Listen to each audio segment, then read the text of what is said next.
What's up everyone, it's ENDYMION, and I actually have a very positive video for you today. And this video isn't actually going to be me dunking on Disney Star Wars or anything. In fact, it turns out this entire time the fandom has had one of Kathleen Kennedy's very own on their side all along. Beyond this, I'll also talk about the Snow White film and how the damage control surrounding that is a direct mirror when placed against this upcoming episode 10 film and more. Anyway, let's begin. As you all already know, there's a new Star Wars movie coming out starring Rey, who's being played by Daisy Ridley. I can't speak for everyone, but for me anyway, I don't think Rey is hated because of the actor behind it. In fact, I think generally speaking, Rey is hated because of the writing and how her position within the mythology is being used by crazy people like Kathleen Kennedy. Of course, the media would like you to believe that the fans at large hate Daisy Ridley, and that we are all sexist pigs who despise women when this is simply not the case. Star Wars fans have embraced characters like Princess Leia and more for decades. And I remember that when Patty Jenkins got announced for that Rogue Squadron movie, which is sadly no longer happening, there really wasn't any backlash from fans against that project because Jenkins was a woman. In fact, if anything, people were really stoked about that, but for whatever reason behind the scenes that film failed to materialize and that's it. And in my opinion, the best new Star Wars characters are Cara Dune, who was played by Gina Carano, as well as Cal Kestis from the Jedi games. The point I'm trying to make here is that I think this narrative of fans are sexist is ridiculous. Because Star Wars fans are not only men, but also women too, and I think we're all just collectively annoyed and over the girl boss agenda in general. Of course, due to the delicate situation that is Disney Star Wars, doesn't take much for things to teeter from bad to worse in an instant. And largely speaking, most fans are just looking for any reason at this point to not support Disney Star Wars and its upcoming projects. This then led to one interview with Daisy Ridley where she was on NBC, and she was promoting a new movie she's in when one of the news anchors asked her a question about Star Wars. And you'll see in the clip that one of these hosts attempts to spin a narrative that all Star Wars fans are bigots, but listen to what Daisy says instead. Speaking of, if you're here, we've got to talk Star Wars, of course. It was announced earlier this year. There's a new film coming out. It's called A New Jedi Order, I believe. But can you tell us about it? I was thinking about this last night. I was like, something happened with someone. That's so funny. I actually haven't read a script yet, but the story I've been told is fantastic, and I'm there.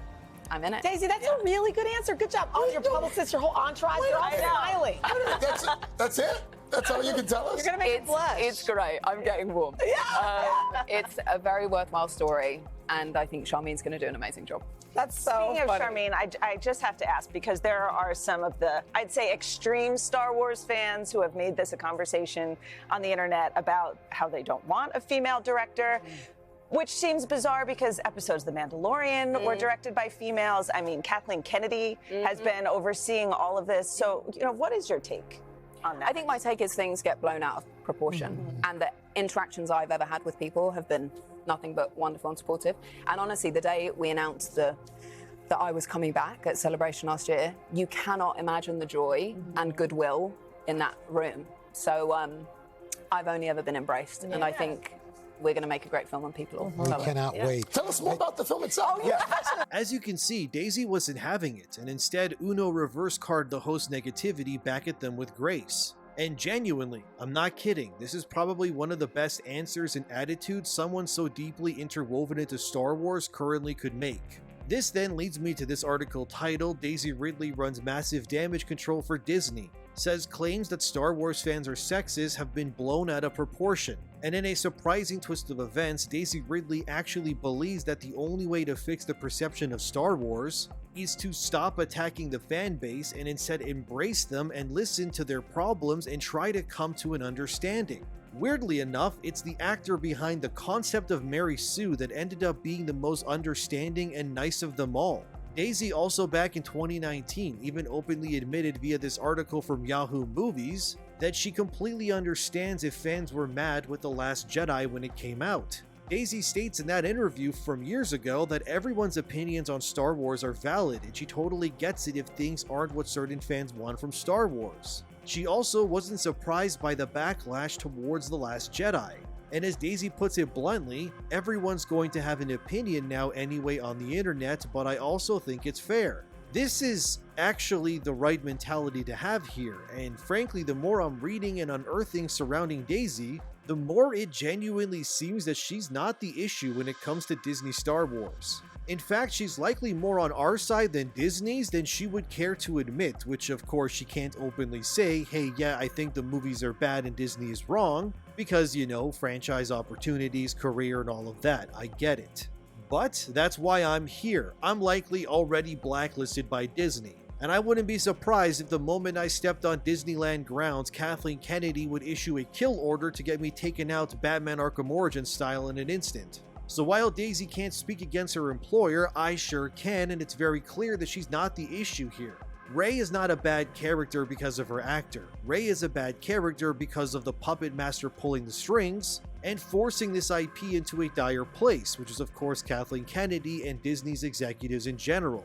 As Daisy further states later in the Yahoo Movies interview, she says this: "If people hold something incredibly dear and think they know how it should be and it's not like that, it's fair for people to think they were done wrong." Is this someone in modern Star Wars who isn't shitting or calling fans bigots? Because this is crazy, and it's true. Daisy Ridley might actually be on our side, and she's probably giving Disney Lucasfilm the best possible PR right now that they've had in years. Daisy thankfully doesn't want to see the Star Wars fanbase divided, and she clearly understands that her career and her future opportunities will be decided based on the reception to this new Star Wars movie. She's trying to build bridges between jaded individuals, and this interview recently and that one back in 2019 are good starts to mending this very broken line of trust between the fans and Disney themselves. Because let's be honest, nobody here wants Star Wars to suck. I don't make these videos because I hate Star Wars or things like Marvel and others. All I ever wanted for these properties is to see them return to their former glories. I genuinely don't want Star Wars to fall into the pits of apathy never to return, because I don't think that's healthy, nor just for either the fan base or the IP at large. We gain nothing as a community when the things we love are trashed and burned to cinders. And I don't believe for a second that the world would be a better place if franchises as big as Star Wars or Marvel just died. Because the truth is that these IPs and the characters and worlds within them are very important to a lot of people. Why would I want future Spider-Man titles or Disney's X-Men to suck? I would love to be excited to sit there in a theater full of excited fans getting to see our favorite characters on screen being given the justice they deserve and the respect as well. We gain nothing from the constant destruction that surrounds us, and it all ends up doing is causing more damage in the long run. Star Wars doesn't have to die, and it doesn't need to be reduced to this parody of itself. But I also think that the way things are going currently are very clearly not working, and I believe the only way to fix these things is not by ignoring them, but of course by talking to one another and expressing ourselves. This is what these media types like those NBC hosts or people like Kathleen Kennedy don't understand. They are so full of themselves and drowning in the messaging that they don't see others as people but simply as enemies. They believe their way is the only right one. There can only be one definitive path for every single situation. But the truth, of course, is that it's not like that. The world gains nothing when it's left to burn in the fires of hatred constantly. And if things are going to get better, they need to be spoken about in a genuine manner, and there hasn't been a dialogue between the people in charge and those who denounce them. But I don't think people like myself and others who do content hate Star Wars. Because as one of my favorite bands of all time, Iron Maiden, says in one of their songs, there's a thin line between love and hate. And I don't think the people speaking against Disney are doing it because they hate Star Wars. Instead, they are passionate about this franchise and others. And the world gains nothing from the continued denial and ruin of these properties and more. Daisy Ridley is right when she said the sexist Star Wars fans' rhetoric has been blown completely out of proportion, because she thankfully understands that that sort of mentality will do nothing but ruin things further.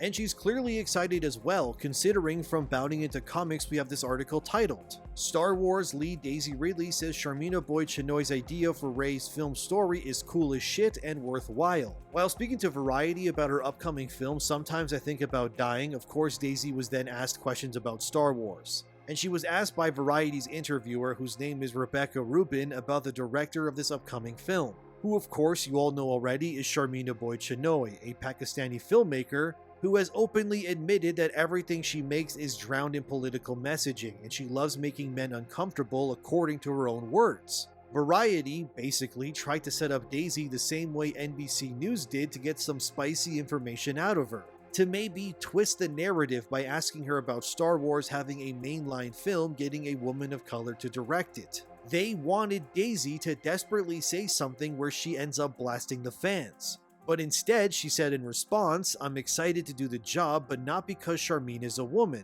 Her documentaries are amazing, her idea for the story is cool as shit. No spoilers, but she gave me a rundown of the entire story. If it weren't amazing, I would have been like, okay, call me in 5 years, but it's worthwhile." Daisy yet again didn't give these interviewers what they want. She also shot down their agenda by saying it's not cause Chinoy is a woman. That doesn't matter to Daisy Ridley, which is true, because it shouldn't. Who gives a shit what someone looks or identifies as long as the work is good? But the truth is, unfortunately, that Chinoy and Kathleen Kennedy are birds of the same feather. And it seems to me anyway that Daisy doesn't fit in with them on an ideological level.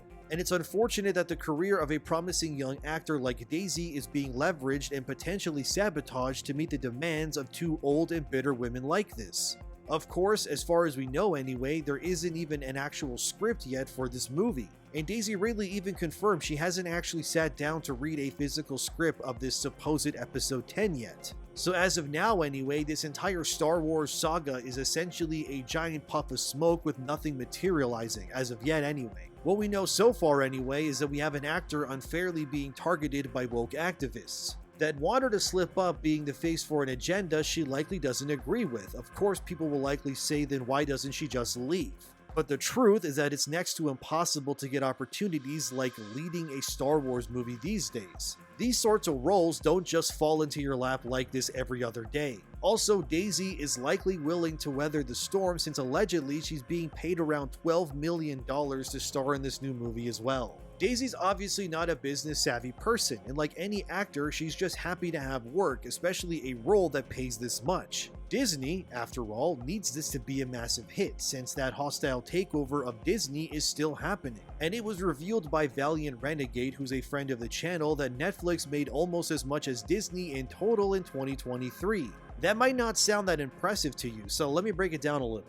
Disney has many facets to their company. We're talking movies, TV, streaming, cruise ships, theme parks, merchandise, games, the list just keeps going. Disney, according to Renegade, made $8.9 billion in profit across all of their avenues.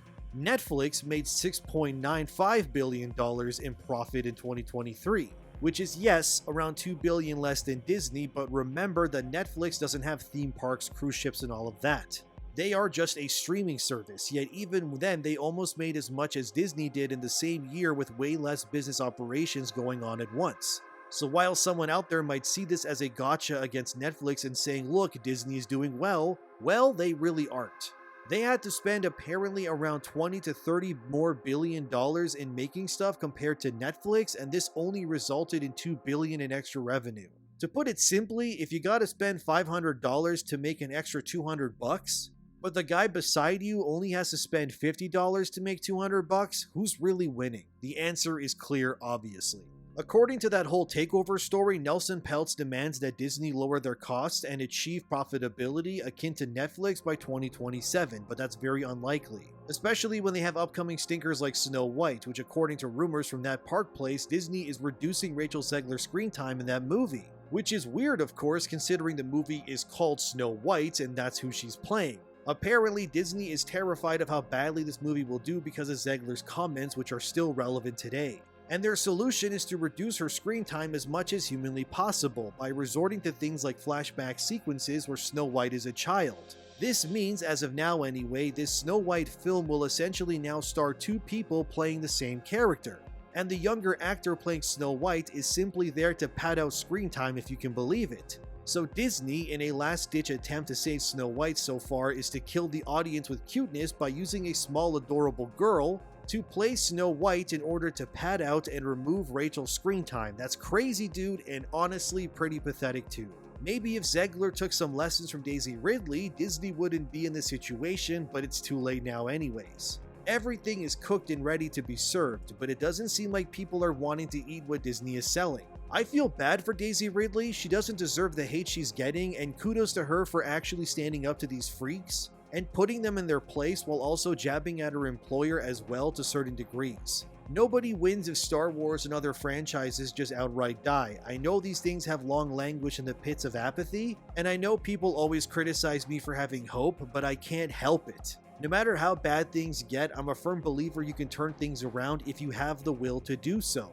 And whether it's movie franchises or life in general, you just can't give up. You can't. You have to keep going no matter what, and while I'm sure this episode 10 won't have the impact Disney is hoping for, hopefully to some degree there's some fixing in the future. But sadly, that's not up to Daisy Ridley, but the woke, feminist, bitter women who are in charge of everything. And it doesn't help when you have other new interviews with Daisy like this one over at Inverse.com, where Daisy openly admits she had so much stress on her when The Last Jedi came out, she developed holes in her stomach walls due to her anxiety. And as someone who deals with anxiety, depression, and stomach problems myself quite often, I understand how much this sucks. She was told by J.J. Abrams that when she was stepping into Star Wars, it wasn't a role in a movie, but it was akin to joining a religion. And that starring in something like this is something inconceivable in terms of the responsibility and backlash that you end up opening yourself to. But sadly, Daisy suffered likely in silence due to these morons giving her shit scripts to work with.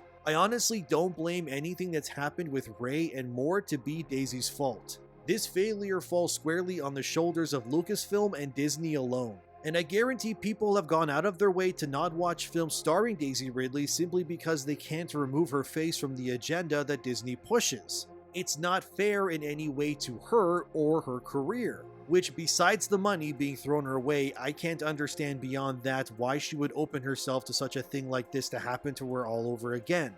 Maybe money really does talk, and I guess with $12 million in the bank you can afford a few more holes in your stomach walls, I guess. But ultimately, Daisy Ridley handled the press and their nonsense with poise and grace, and I commend her for that. It's just a shame that the likely scenario here is that she will become the face of Years of Hatred yet again when episode 10 drops, and again, it won't be her fault per se. But then again, she could have walked away, but what's done is done. And now we're positioned to get a movie that could very well become the most feminist forward film in history. As they say in the movies, hold on to your butts, fellas, but as always, thank you for watching. Like, subscribe, and share this video if you enjoyed it, and thanks to my patrons as well. Make Star Wars great again, and I'll see you in the next one.